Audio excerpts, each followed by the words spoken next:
coming up this hour. And as the psalmist points out, all the life that God creates is there to serve the human species. So he takes credit for every life form that's there. He's not saying I did it all through evolution. He's, no, I created it.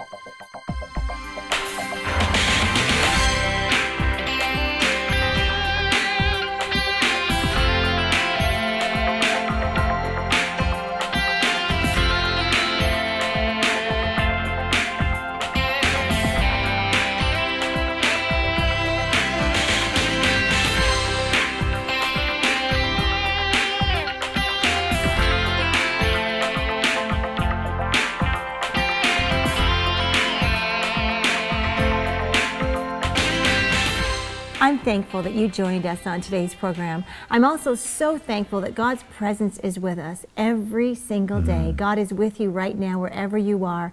And He's going to meet your needs, and He hears the cry of your heart. Yeah. I'm also very thankful for guests like Hugh Ross. Yes. The way his mind can think, you know, and to be able to ask questions, but not just ask questions, but really get some answers. Hugh Ross has been our guest this week. He's the author of the book, Why the Universe Is the Way It Is. And just taking a look at the science, taking a look at the astronomy, taking a look at so many different things, but really bringing ultimate glory to the Lord. Absolutely. And giving us real reasons of why to believe. Reasons to Believe is one of the organizations he's the president of, and the website is www.reasons.org. And that's what we're finding out today. I mean, science helps us understand God. It really does, because He created it all, and my dad is having a good time on these shows. Oh, those two are just going at it, aren't they? So we're going to be excited about the rest of the program, so stay with us.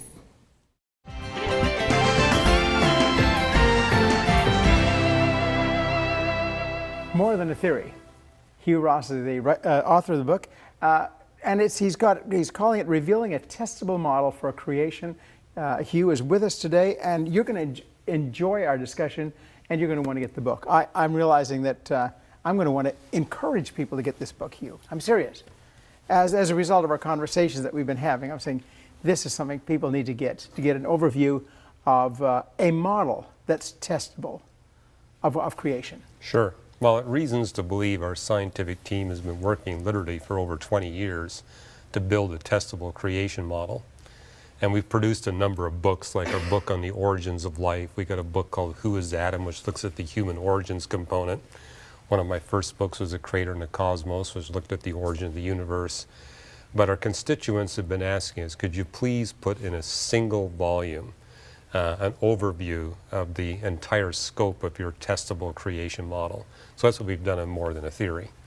It's about 300 pages long, but you do get the whole scope. And for those who want to dig into detail, say on the origin of life or the origin of humanity, well, we got a full-length book where they can go into it in greater depth.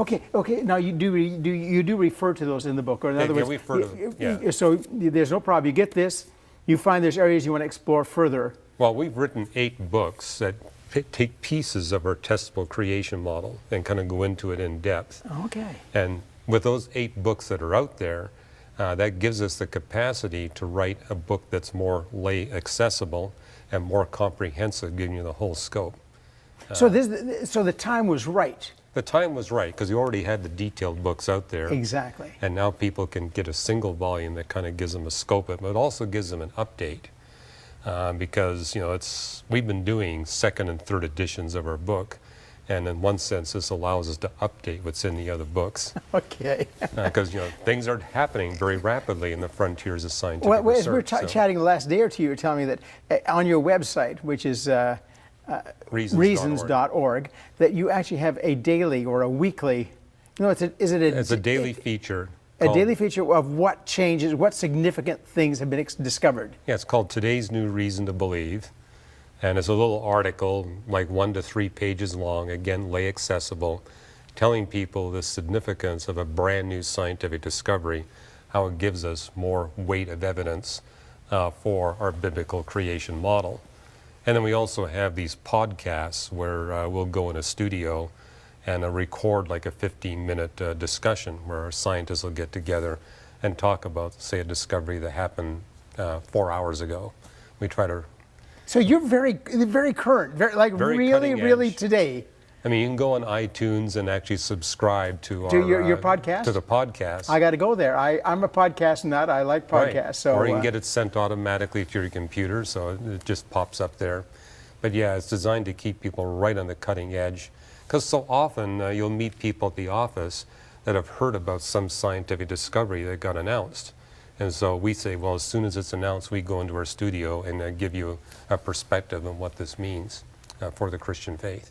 Okay, now when you're giving your comments, the model that you have, you've not theorized, you've developed a model, and over this, as you said, over 20 years. Right. You've worked at building this model, and you've been massaging it or refining it. Right. Or you've changed it as it's needed changing because you want to make sure it's working for the next Right. step. And also we're continually adding to it. I mean, the more we learn from the pages of Scripture and the record of nature, the more detail we can build into our model. And so part of what we do, more than a theory, is show people how the model has developed and improved over the past 2 decades. Okay, so in the book, we're going to go there. You give a history of Right. how you came to the model in the first place? Right, right. Can we talk about some of those things? Sure. Well, we call it a biblical model. So what we do is we go through the 25 big creation accounts in the Bible, and also pull in the more obscure passages where you just got 1 or 2 verses. And so we kind of give people that database. And it's also up on our website for people who want to get it. And we take that biblical database and then use that to build a foundation for what the Bible says about creation. And then use that as a basis to dig into the record of nature and show how the biblical foundation actually offers a better explanation for why the record of nature looks the way it does. I mean, we got why the universe is the way it is. Well, how about why the fossil record is the way it is? Why is the history of humanity the way it is? Why is the origin of life the way it is? So we answer all those questions. Now, do you deal with this thing where it seems like there's layers of history, as far as the sediment records show of fossils and everything? Something you see in all the biblical creation accounts is that God is creating an apparent sequence and chronology. And so like in Genesis 1, the first creation account, you got these 6 creation periods in which God creates. Okay, 6 periods, not necessarily days? Well, the word that's translated day, the Hebrew word is yom, and it's the word that gets translated day into English. But it has 4 different literal definitions. And incidentally, that's common in Hebrew. The Hebrew vocabulary has a very small size compared to English. Yeah, there's about 10,000 words in the Hebrew or something, or less than that, I think, isn't it? Well, and if you look at biblical Hebrew and don't count the proper nouns, it's only 3,000 words. Oh, okay. I was extending it. And if you look at the nouns, I mean, the nouns are really small in number. So almost every Hebrew noun that you see in the Bible has multiple literal definitions. A good example of this is when Paul says in Corinthians he was taken up to the 3rd heaven. Right. Because the Hebrew word that's translated heaven has 3 different literal definitions. So he says it's not heaven 1, it's not heaven 2, it's heaven 3. The Hebrew word for earth that you see in Genesis 1 has 5 different literal definitions. The phrase the heavens and the earth, I was debating a skeptic just a month ago actually, and he was saying, how can you possibly believe the Bible is true? Because it tells us that the universe and the earth were created at the same time. I said, no, wait a minute. The phrase, Shamayana rest, the heavens and the earth that you see in Genesis 1:1, is a compound Hebrew noun. It's taking this word for earth together with this plural word for heaven and joining it together. It's like the word butterfly. A butterfly's got nothing to do with butter. It's got nothing to do with a fly. It takes on a distinct definition. Okay. The phrase the heavens and the earth refers to the entire physical universe encompassing all matter, energy, space, and time. And therefore, it's wrong to say that there's a contradiction here. There is no contradiction. And so when we recognize the distinctives of the Hebrew vocabulary... It changes the way your viewpoint then, or it just changes what you're hearing is different. Well, for example, this word day, it's got 4 different literal definitions. Part of the daylight hours, all of the daylight hours, a 24-hour period, or a long but finite period of time. And in biblical Hebrew, the only word you got for a long period of time is that word yom. There is no other option. It's day. Moses no, had it's no yom. other way. It's not day. It's the word yom. In modern Hebrew, we got the word olam that can mean a long, finite period of time. Olam is also used in biblical Hebrew, but it doesn't take that definition. It means a long time ago or a long time into the future. It is never used in the Bible for a finite time period. So Moses had to use the word yom to describe these 6 consecutive epochs of time during which God creates. But that's also easy to discern when you look at Psalm 104, Job 38 and 39, and Proverbs 8. Those are 3 creation texts that take you through the content of the 6 creation days. And what you see there is that God step by step layers life upon the face of the earth in preparation for his ultimate goal, the human species. And we're the beneficiaries of God progressively creating upon the face of the earth through geology and through these life forms that he creates. What does it say in Psalm 104? It's the property of all life to die off, but God recreates. He renews the face of the earth. You know, one of the debates that we've been involved in deals with theistic evolution, the idea that God creates through the natural process. But one of the things that you notice is that the sun does not provide the earth with a constant luminosity. The sun gets first dimmer as it loses mass, and then it gets progressively brighter as it fuses hydrogen into helium in its core. And we're talking dramatic changes, as much as 15% change in the brightness of the sun. From when to when? Over the past 4 billion years. Okay. And, you know, we have life on planet Earth over the past 3.8 billion, but what that tells us is that the life that's going to be appropriate, say 3 billion years ago, will not be appropriate 2.5 billion years ago or 2 billion years ago. Because it's changing that much. Well, God creates life in part to compensate for the changes in the luminosity of the sun. So as the sun gets dimmer, for example, he creates life that will pump greenhouse gases into the atmosphere to warm up the surface of the planet. And as the sun gets brighter and brighter, he does the opposite. He puts life forms upon the face of the earth that will take these greenhouse gases, deplete the greenhouse gases, right. And so that as the sun gets brighter and brighter, the atmosphere of the earth, because of the life God creates, pulls enough greenhouse gases out that it maintains a constant temperature on the surface of the earth. Now, what that means from a creation evolution perspective is that you need a mind, because only a mind will know the future physics of the sun and know which life forms to remove from the planet and which life forms to create in order to perfectly compensate for the increase in the sun's luminosity. And so you need an intellect, you need someone who knows the future physics of the sun and creates the appropriate life. Now, it's not just the sun that's changing, the earth is changing too. The earth today rotates about 4 to 5 times more slowly than when God first created life.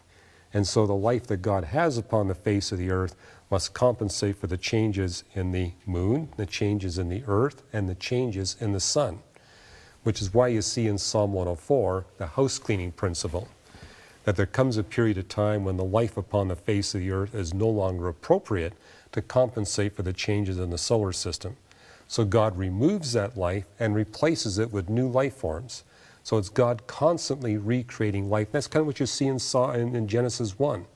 God is doing different things on the different creation days, step by step preparing for the eventual of advanced life. So would you see life forms actually disappearing during some of these eras? That's critical. Epochs?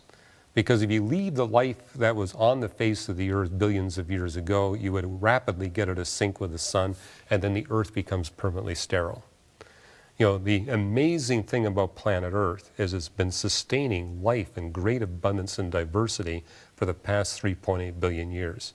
The only conceivable explanation for that is that there's a super intelligent, natural creator that is constantly intervening to perfectly compensate for the changed physics that's going on in the solar system. At the same time, he's using all these different creations of life to set up the ideal environment for human beings. A lot of atheists look at the history of life on planet Earth and say, how come bacteria for so long? But those bacteria play a critical role in preparing the planet for advanced life. The primordial Earth was loaded with metals, a lot of which were in soluble form, which would have been deadly for advanced life. But we see in the early history of the Earth is that God creates all these sulfate-reducing bacteria that feed on these soluble metals and convert those soluble metals into insoluble form. Now there's two benefits there. Benefit number one, these metals are now brought down to a safe level for human existence. It's important that our planet have some of these metals in soluble form. For example, if there's not enough chromium in your diet, you will die. And so it's critical that the Earth be such that it can provide you with some soluble chromium.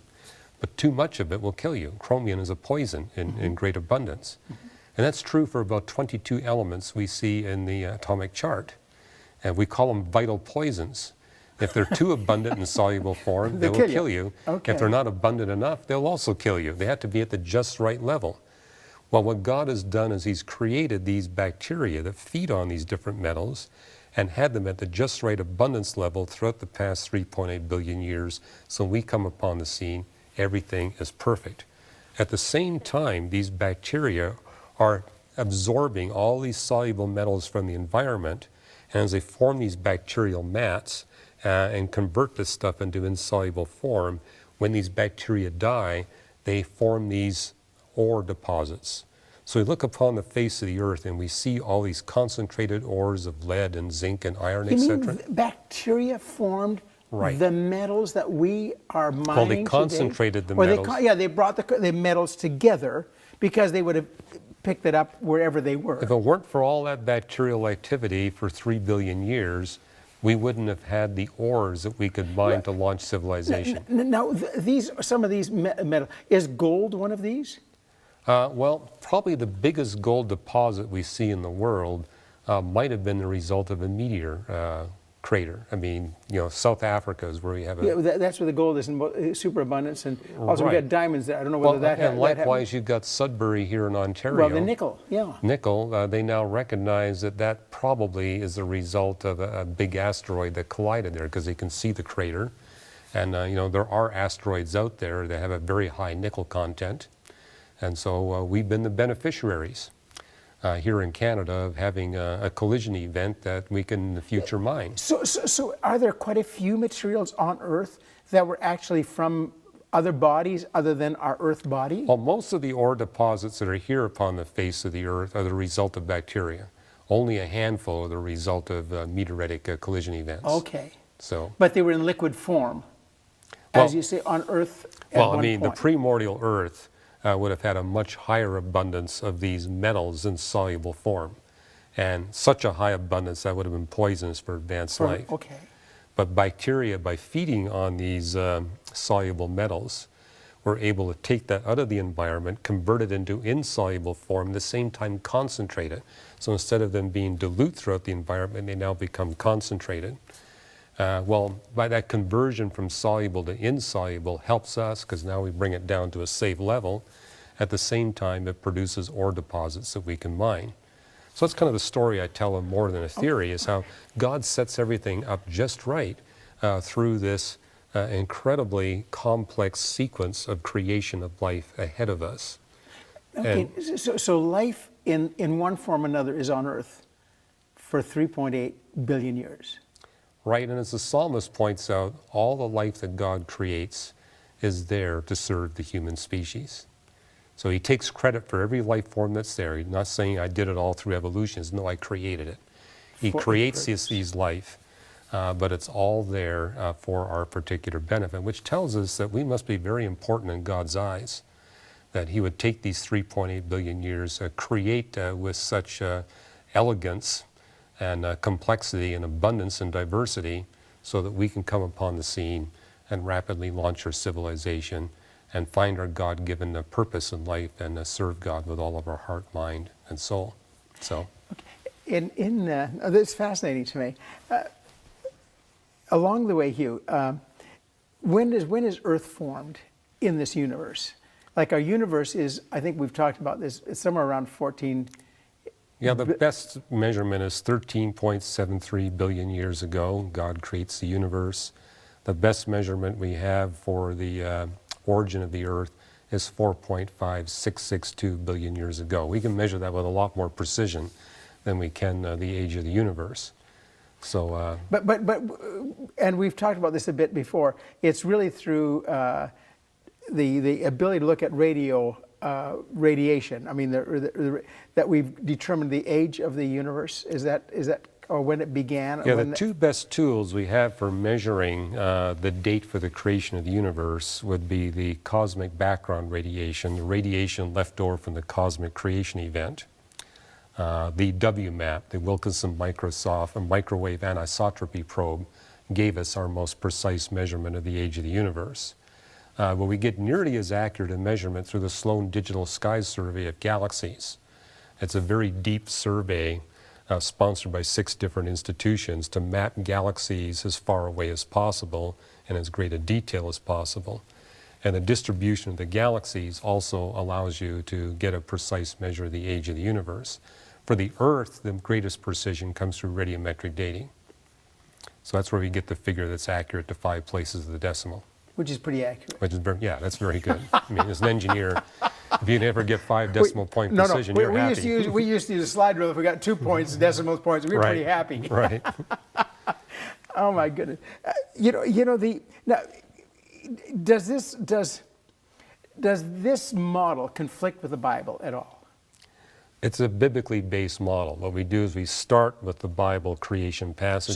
So you didn't start with a different model and then try to find the reason in the Bible. We began with the Bible and said, okay, based on what the Bible says, how can we interpret what we see in the record of nature? Then how can we show how that interpretation provides a more comprehensive and detailed explanation of the record of nature than competing worldview models? And then based on our model, we produce a set of predictions of what scientists will discover, say, in the next 2 to 5 years of their research. And the appeal of the book is, and I said, we do this with all the models. We take our competition's models, and most of the people who develop these models haven't bothered to produce the predictions, so we kind of do that for them. And we're getting some feedback saying, well, here's some other ways you can do it too, and we're trying to collect that. But the idea is, rather than fight over these issues, we wait a year or 2 and see which models' predictions are coming true and which models' predictions are failing to come true. I mean, that's the ultimate test of a model. Do the predictions that flow out of your model actually bear out through future research, or do they prove to be false? And so what we're trying to do is use science as a tool to affirm or falsify the predictions that come out of these different models. And as we've mentioned before, a failure in your model isn't necessarily bad. Being able to prove what is wrong can be a real help in trying to establish what is right. And recognize too that we're still building the model. We're hoping, I think that's one success we can brag about at Reasons to Believe. Every year that goes by, we take our model to a deeper, more detailed level and a more comprehensive level. Right. And when you do that, you can develop more predictions and put your model to the test. And if one of the predictions proves to be false, you say, well, what can I do to adjust the model to make it a superior, more comprehensively explained model? And if it proves to be true, then you say, well, how can I use that success of our model to develop more predictions? Yeah, can we go in even more detail, even into a finer mode, a more comprehensive mode than where it was? And then we look at the gaps. The big debate when atheists and Christians get together is, what about the God of the gaps? And I say, well, there's naturalism of the gaps too. Every model has got gaps. The question is, as we learn more about the record of nature, as we learn more about the universe and the history of life, do the gaps in your model get smaller or do they get bigger? If they get bigger, that's bad news for your model. But if the gaps get smaller and smaller as you learn more and more and fewer in number, then that's a sign that your model is on the right track. It's going the right way. Right. But to demand that all gaps be gone is absurd because right in nobody our lives, knows everything. No, we're Right. still in the process of learning Right. and discovering. Hugh, we're going to take a little break. Sure. We'll come back to Hugh Ross. More Than a Theory. I want to encourage you to pick up the book, and it's an overview, as Hugh says, and get an overview in this area. So there's a lot of you that are fascinated by this. Some of you are saying, I can't possibly understand. I really believe the book is written. Hugh encourages me to realize. I haven't read the book, but you encourage me that it is lay readable. it is accessible. Accessible. Right. And if you need the more details, we got that in They other got books. that, okay. Hey, So. we'll get started here. We'll take a break and be right back with Hugh Ross right after this.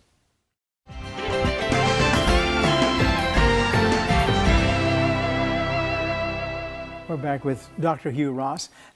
Hugh, I want to come just looking at the model that you've proposed. That's a biblical model, to the best of your understanding at this time, and it's not you alone. This is not, you haven't developed this strictly on your own. No, we have a team at Reasons to Believe. We have, I think it's 4 scientists, and we have a couple of theologians, we have a philosopher. And so this team has worked, and by the way, those are just simply the scholars on our paid staff. We also have a lot of volunteer scholars, people who are professors at different universities. And do you throw out these, I mean, do you throw the theories, the models to them and say, look, here's what we're working at, feedback, give us feedback. We get a lot of help.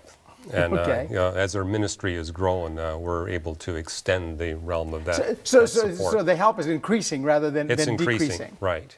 Okay, now your model says something about the Earth being unique. Is our galaxy unique? Is our Earth unique? Is in the broad scope in the universe? Where do we fit in all this? A comment you made when we were offset was that I did not know this, that planets are being formed today. That the fact that the Earth was formed some 9 billion years after, or some odd after creation began, is not a surprise. Right. Well, this is one of the tests we propose. I mean, one of the things we try to do in the book is show you how you can put different creation evolution models to the test.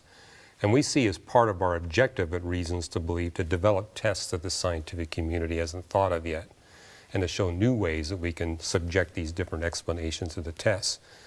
Well, it's widely conceded within the scientific community that when we look at the universe and we look at our cluster of galaxies and our galaxy in the solar system and our Earth, that it has extraordinarily fine-tuned features that make advanced life possible on our planet. But what we're suggesting is one of the ways we can put that to the test. If it's really true that planet Earth, for example, has been supernaturally designed for the specific benefit of human beings, then as we look out in the vastness of the cosmos, we would anticipate that the Earth would be unique, that it would be standalone with respect to all the other planets that are out there. Right. The problem until recently is that you couldn't see any planets outside of our solar system. So I says, fine, let's look at the sun, because we do see lots of stars. And so if the sun has got supernaturally designed features that make advanced life possible, we would expect that it would prove unique as well. Yeah, because anyone that would believe in Big Bang, evolution, or no intelligent design would say, if there's one sun like this, there should be many suns like this. Yeah, people who take a non-theistic perspective on the universe and life would argue that our solar system is ordinary, that the sun is ordinary, that our galaxy is ordinary. Then we're going to find lots of twins that have similar features. But if you're taking the perspective that it's supernaturally designed, with a caveat that God made this whole universe with the human species in mind. Some Christians take the view that God may have made many planets on which life is possible.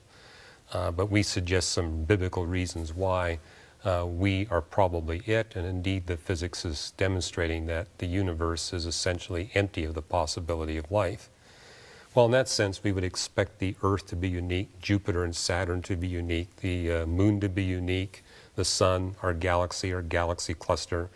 And so we can take the latest astrophysical measurements and say, let's put that to the test. Okay, sure. And 12 years ago, astronomers discovered for the first time a planet outside of our solar system. And now they have a list of about 330 planets that have been found outside the solar system. And 10 years ago, the anticipation was that as we find all these planets outside the solar system, they're going to be like our own solar system. But now we realize that that's not true. We are finding lots of Jupiter-sized planets, but none of them have the characteristics that Jupiter does that make advanced life possible here on planet Earth. Jupiter makes advanced life possible on Earth? Actually, every planet in the solar system plays a role. No, come on, come on. Okay. Hugh. For example, You got to help me. This is tough stuff. well, the gas giants in our solar system, Jupiter, Saturn, Uranus, and Neptune, they're much more massive than the Earth.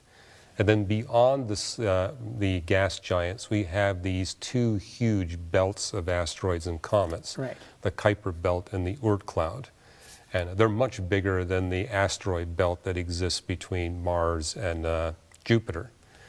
And these four gas giant planets act as gravitational shields. So instead of planet Earth taking a whole lot of hits from these asteroids and comets, we rather have Jupiter, Saturn, Uranus, and Neptune either deflecting these away from the Earth or absorbing the hit themselves. I mean, it was a few years ago where Jupiter took a hit from a major comet.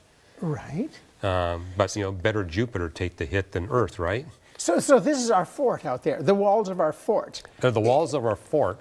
On the other hand, if you were to bring that fort a little bit closer to the Earth, then the gravity of those gas giant planets would disturb the orbit of Earth around the Sun. So it's important that they be far enough away that they not disturb our orbit. But strong enough to suck in Strong or enough to act deflect as the other guys. Exactly.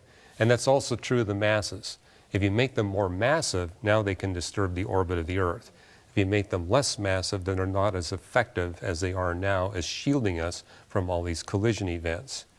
And you say, well, what about the other planets in the solar system? Yeah. What about Well, Venus and Mercury? One of the things you have to watch out for is what's called mean motion resonances, where, for example, you've got Jupiter making exactly 2 orbits about the Sun for every single orbit of Saturn. That means every time Saturn makes an orbit, it's going to line up with Jupiter. And it's going to line up twice. And when that happens, the two of them will act together as a gravitational tug on the rest of the solar Right. system. And that could start destabilizing orbits. In fact, we now know that that actually happened in the history of the solar system. That the Kuiper belt was in the vicinity of Jupiter, Saturn, Uranus, and Neptune. And what happens when you have a lot of comets and asteroids around some big planets is they gravitationally interact, and it causes the gas giant planets to drift outward. Well, it reached a point, then Saturn was closer to the center of that belt than Jupiter was. So Saturn migrated out more rapidly than Jupiter did. And there came a time in the history of the solar system when they reached a 1-2 resonance, when Saturn was making 1 orbit for every 2 orbits of Jupiter. And when that happened, it destabilized the Kuiper belt and caused a huge rush of comets and asteroids to bombard the inner solar system. We now know that that peaked at 3.85 billion years ago. It's called the late heavy bombardment. And it actually salted the Earth with extra material that enabled us to have a long-lasting, strong magnetic field, and also altered the interior of the Earth, which enabled the planet to sustain very aggressive, long-lasting plate tectonics, 2 critical requirements for advanced life. So we can thank the 1-2 resonance, but the timing was critical. If it were happened any earlier or any later in the history of the solar system, that would not be good news for advanced life. And moreover, it actually plays a role in our origins of life model. Because, you know, you've got the non-theists out there saying that life originated naturalistically through some kind of primordial soup that percolated on the face of the Earth for almost 1 billion years. Well, the late heavy bombardment was so intense that it would have turned the surface of the Earth into a liquid lava ocean at least 200 kilometers deep. And clearly that would have been utterly have wiped out Any life. any life or any prebiotic system there. And yet we see life as abundant on planet Earth starting as early as 3.80 billion years ago.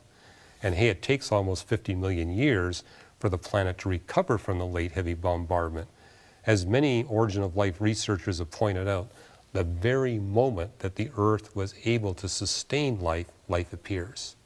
It's not over 1 billion years. It's not over 100 million years. It happens. When it could, it did. When it could, it did, and it happened with great abundance. Moreover, as we look at the chemistry of the early Earth, we see that it lacks the signature of a prebiotic soup. Planet Earth never had a prebiotic soup. And the physicist jumps in. So this shows you why you need to integrate the sciences. The chemist jumps in and says, let's see if we can find the carbon-13 to carbon-12 ratio that we would expect for prebiotic material on the face of the Earth. And they come back and say, it's missing. We don't see it. It's not there. The physicist jumps in and says, we can explain why it's not there. It's the oxygen ultraviolet paradox. If you've got oxygen in the environment of the Earth, that oxygen is toxic to prebiotic chemistry. It'll put an end to it. But if you don't have oxygen, ultraviolet radiation will stream in from the sun, and ultraviolet radiation likewise is toxic to prebiotic chemistry. So it's a lose-lose proposition for the naturalists. If you've got oxygen, it can't happen. If you don't have oxygen, it can't happen. And so what we see here for the origin of life is because of our understanding of the late heavy bombardment, is you've got no time and you've got no soup. If there's no soup and no time, you've got no naturalistic primordial thing for this thing to come from. You're forced to conclude it's supernatural intervention. And that's just one of many things that we talk about in detail in our book, Origins of Life. It's a book that our staff, we have a chemist on our staff, Fazal Rana, and he and I co-authored this book on the origin of life. Why? Because we recognize this is interdisciplinary. You need the astronomer's perspective, you need the chemist's perspective, the biologist's perspective, in order to really understand what's going on with the origin of life. And we've had the book reviewed by a leading atheist origin of life researcher, and it got published in Origins of Life in the Biosphere. So he didn't go along with Jesus Christ like we did, but he said the science in here is credible, and how we fairly did assess the field of research that's going on. And it really explains the new discipline of astrobiology.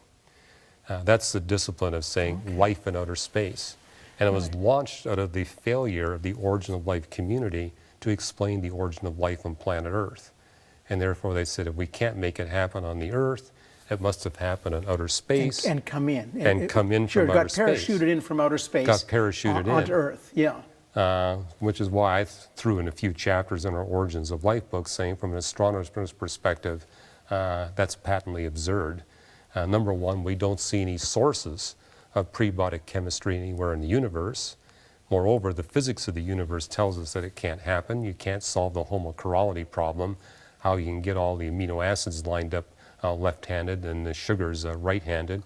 Then if you try to move it from any possible source to planet Earth, it gets destroyed. Yeah, how the environment in which you'd move it would be so hostile. It couldn't possibly make it. As it passes through the atmosphere, it's going to get heated up. As it goes through interstellar space, it'll be frozen to death. It gets exposed to X-ray and ultraviolet radiation. And when you look at the half-lives of these prebiotic elements, that really understands why, as we astronomers look for amino acids in outer space, we don't find any. Now, I'm not saying we won't. But so far... At the abundance levels we're looking at, which is like parts per million or parts per billion, we're not finding it. Now, I'm thinking, we know that the chemistry is there, but I suspect we're going to be finding it at parts per billion, not parts per million. And if it's parts per billion, that's no help whatever to any kind of origin of life scenario from a naturalistic perspective. Anyway, I summarized that in more than a theory, but if you want all the details, it's in our Origins of Life book. And likewise, we do that with every chapter. I mean, we got a whole book on the origin of humanity, and we have one chapter on it, more than a theory, which kind of gets you through the basics of it. But it does kind of stir the appetite up a bit, doesn't it, to want to... Well, what's exciting about being alive at the beginning of the 21st century is that in many of these disciplines, more has been discovered in the past decade than the rest of human history. In just about every one of these disciplines. Almost every one of these disciplines. It's not just one discipline that's discovering, it's every one of these. Well, like take the origin of humanity, for example. 15 years ago, we had no DNA evidence at all. Today, we have a huge amount of DNA evidence. And so we can use DNA as a way to test the different human origins models. So for example, we can look at mitochondrial DNA. We get that from our mothers. So the only way my mitochondrial DNA can be different from my mom's is if I experience a mutation in my mitochondrial DNA. So what scientists do is they sample people alive today in all different ethnic groups and look at their mitochondrial DNA, look at the differentiation in that DNA, and then they dig up people that have been dead for a known period of time, look at their mitochondrial DNA. That gives you some sense of the natural mutation rate. Right, at the rate at which change could possibly take place. And you can use that to test two different models of human origins. Are we descended from many women or just one woman? Many women in different locations or one woman in one location? And if you do the measurements carefully enough, you can even come up with a date for when that first woman lived. We can do the same thing on the male side with Y chromosomes. And likewise, you can test, are we descended from many men or one man, one location or many locations, and come up with a date. Okay, so what are we finding? Are there many women that were the mothers? Okay. The idea of a multi-regional hypothesis for human origins is being abandoned in favor of one region. Okay, and also, so we've come to a single location on Earth. And also a single man and a single woman. And the date we're getting is about 50,000 years ago. It's a crude date, but it's about 50,000 years ago. And it's such that the people doing this research are referring to this paradigm shift as the Garden of Eden hypothesis, because of how closely it resembles what we see stated in the pages of Scripture. In fact, they refer to this first woman as mitochondrial DNA Eve, and the first man as Y chromosome Adam. And what I like too is one of the things we've done at Reasons to Believe is to look at the genealogies in Genesis 5 and 11. And all Bible scholars agree that they're not exhaustive. You're getting the highlights. Okay, we're not necessarily chronologically 1, 2, 3, 4, 5. We may get 1 and then 10 and then 20 or something like that. Well, like the Hebrew word for father can also mean grandfather, great-grandfather, great-great-grandfather. Likewise, the word for son can mean grandson, great-grandson. And if you look at the genealogies in the Bible and compare them one to the other, it's clear that each person recording a genealogy is selecting. You're not getting a complete picture. And so the question is, how many gaps are there in the Genesis 5 and 11 genealogies? Well, one of the things we've done at Reasons to Believe is to calibrate those genealogies. And really the place to go is Genesis 11. That's the genealogy that takes you from Noah down to Abraham. Yes. And we've got a good historical date for Abraham, both biblically and extra biblically. We know he lived about 4,000 years ago. Right. But that's from Mesopotamia. I mean, there are good reasons. Right. Absolutely. Right. Sure. Yeah. Okay. The Sumerians talk about it, the Akkadians do, as well as the Bible. And then you've got halfway down the genealogy a fellow by the name of Peleg. And in Genesis 10, it says the world was divided in the days of Peleg. Right, in his days. And I think there's good reasons to conclude that that's referring to the breaking of the Bering Land Bridge, when no longer was Siberia joined to Alaska by a land bridge that could be transferred by human beings. And through carbon-14 dating, we can date the breaking of that bridge. And we know why it broke too. It was the end of the Ice Age and the sea levels rose several hundred feet. And there's also some evidence off the Queen Charlotte Islands in British Columbia that document this rapid rise in sea levels. The Queen Charlottes were once joined to the British Columbia mainland. And bridges all over the world were broken. So you suddenly have islands where you used to have land connections. Yeah, England got separated from France, and so this was a worldwide phenomenon. But in the case of the Bering Land Bridge, we got an accurate date for when that bridge became, where you could no longer traverse it. And that's 11,000 years ago. Hugh? So with those two dates, you're out of time? I'm out of time, but those two dates give us an idea though, as far as human, I mean, there's going to be a... Well, with those two dates, you can calibrate the genealogy, and the bottom line is you get an approximate date for God creating Adam and Eve 50,000 years ago, which is identical to the dates you're getting from mitochondrial DNA and Y chromosome DNA. We'll come back tomorrow. Sure. Okay. I'm going to get you to repeat that tomorrow, too, all right, because that's good stuff. We've been talking to Hugh Ross. The book is called More Than a Theory. it's a model. That's why it's more than a theory. And it's a testable model. Right, Is what we're getting at. Right. Can you go back and look at dates? Does it show? Does it work? Thank you, Hugh. This is a lot of fun. A lot of fun for you and me. We'll take a break. And right now, here's more of It's New Day, and Hugh will be back with us tomorrow. Coming up next time on It's a New Day. They look at the biblical model as having very little to say and say, no, it's not true. The Bible describes in great detail the history of life on planet Earth, how God did it, why he did it, the sequence in which he did it, likewise for the universe as a whole. And then we can take that detailed biblical foundational perspective, that framework. Turn up the truth in your life. Tune in to It's a New Day.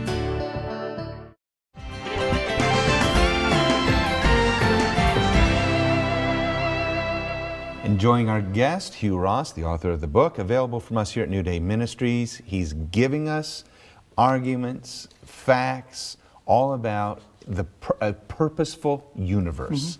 You know, the universe with purpose. And I just want to say, I want to have a life of purpose. I do too. You know, trying to think of his name, Pastor... Oh, Rick Warren. Rick Warren. Yeah, right. You know, Wow, you were reading his mind. I was reading his mind. I got through. Usually it's the wife that can do that, but he was there for you. I was looking at him, not I know, but he was there for you. I knew he would, and not you.